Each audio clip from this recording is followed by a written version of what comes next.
Ma'am Gina, good afternoon po. What are your fondest memories po kay Tito Ricky? Fondest memories, katulad yung sinabi ko kanina, yung naglulukuhan kami, meron kami private joke, you know, yung watch and learn, parang ganun. Yung pag dinidirect niya ako, or kapag dinidirect ko siya, yung ganun. Parang nag-aanohan kami dalawa, nag-asara kami dalawa. Oh, parang panorin mo ako matuto ka. Parang wow! Last project niya, magkasama kayo. Monday screening. Screening po. Kamusta po? first screening. Monday first screening. Love din kayo po. Yes, oo. Well, yun. It's supposed to be start ng love ng no. Maganda sana yung pagsasama na yun. So, we wanted to do more. Parang those kinds of films, pero hindi na po pwede kasi wala na siya. Diba? Yan po ba yung last project niyo?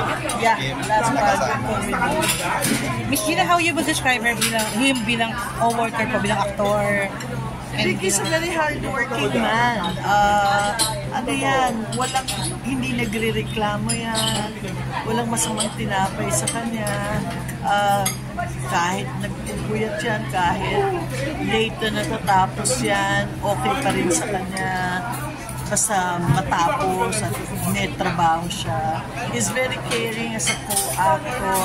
Like when we were doing Monday first screening, while we were shooting, nagka-COVID ako.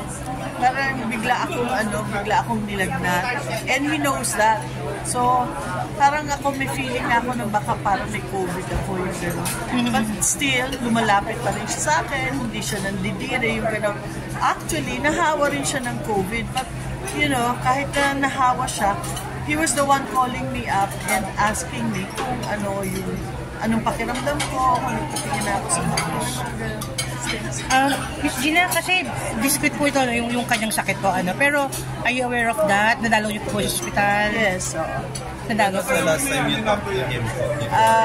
Nandun ako ng Feb 26. Tapos, after that, hindi na siya madalaw kasi may mga hindi na mahusay yung pakiramdam. Maraming salamat po. Thank you po. Salamat po, ma'am.